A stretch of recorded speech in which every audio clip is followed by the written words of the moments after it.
My rowing career, I started pretty late in high school, and I was lucky enough to have a guy named Marty Crotty as my first coach, who realized I might have had some potential and kind of fast-tracked me, telling me the ins and outs of the sport, and had some pretty quick success in high school, which brought me to this place. And this place is a pretty fertile environment to allow me to develop even more. Also, at this place, you're surrounded by people who are extremely knowledgeable in the sport, the likes of Curtis Jordan. At the time, Mike Tatey was my freshman coach, and Curtis Jordan's assistant, as well as a lot of the national team coaches who are around here. And so you start really picking up on some of the methods and the ways that they coached and some of the training that we did. I think those were the seeds for my coaching career. I had no idea at the time that I was going to be a coach of rowing for my chosen profession, but certainly when I did get into coaching as a volunteer out in Chicago before I came back here, all of those things you learn from great minds like that in the sport of rowing, they come back to the surface, and you can have a lot of success just by employing those methods.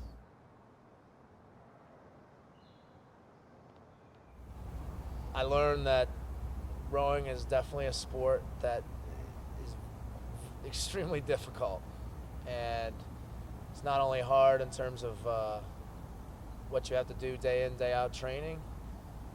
It's hard in terms of what you have to sacrifice in order to do that, and you learn how to balance your time very well.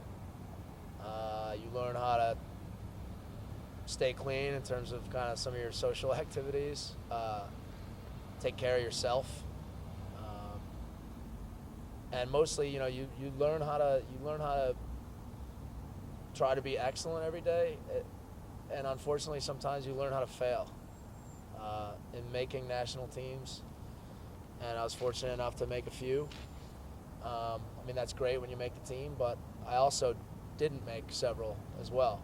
And in those failures, you kind of learn, and you get back on it, and you figure it out the next year in terms of what you need to get better at. And it's just a constant grind. Any of these guys right now heading over to Poland would tell you that they've failed almost as much as they've succeeded in this sport.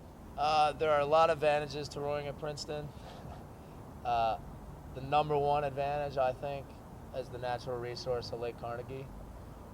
It's a great body of water to row on. As a rower, you can go out there and take clean strokes almost every single day, 9 days out of 10, in terms of how calm the water is. You don't have to fight for stretches of water with other programs or recreational boaters or fishermen. All of the coaches at Princeton and all the rowers at Princeton get along very well, so we're not battling for water time. We know we can go out at a certain time every day and have the lake all to ourselves. So the natural resource is huge. I think the convenience of having a boathouse that's on campus. When you're trying to be a student athlete in the Ivy League, you have to be extremely efficient with your time. It allows us to do what we have to do down here and get the kids back up on the hill, and we can be completely efficient in doing that, in terms of it taking them only like 5 or 10 minutes to get back up to campus and get back to all the other stuff they have to do. And I think that the human resources of who's around are huge. I'm fortunate enough to, my 4 years here so far, I've coached side by side with Curtis Jordan, Greg Hughes, Lori Daphne, Helen Betancourt. These are some of the most gifted people in the sport of rowing in terms of what they bring to the sport and what I can learn from them. So, you have natural resources, just convenience of proximity to campus, and then you have all the great human resources that, if you're rowing here, you can draw all of that for a total experience. I'll start by saying I'm excited because I know there are 4 guys from the boat last year that are still eligible to row. some for a couple more years. And I think there's some guys from the 2V and the 3V that could come up and fill the ranks of the first varsity boat. And I think we have the horses to win the Eastern Sprints and win the IRAs again. So I'm excited to take on that task of trying to achieve that. It is a little daunting because I think the boat last year they proved to be all world. Even after nationals and winning that by a significant margin, they went over and won the Henley, and they took on all comers over there. When you're talking about some of the margins they were winning by last year, I can't expect to win that easily or win by that much week in, week out. So it is a little daunting to try to achieve that.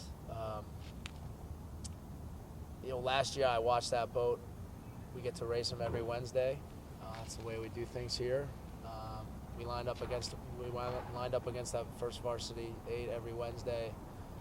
And yeah, I was in awe in terms of just how they went at it, how clean they were, how technically proficient they were.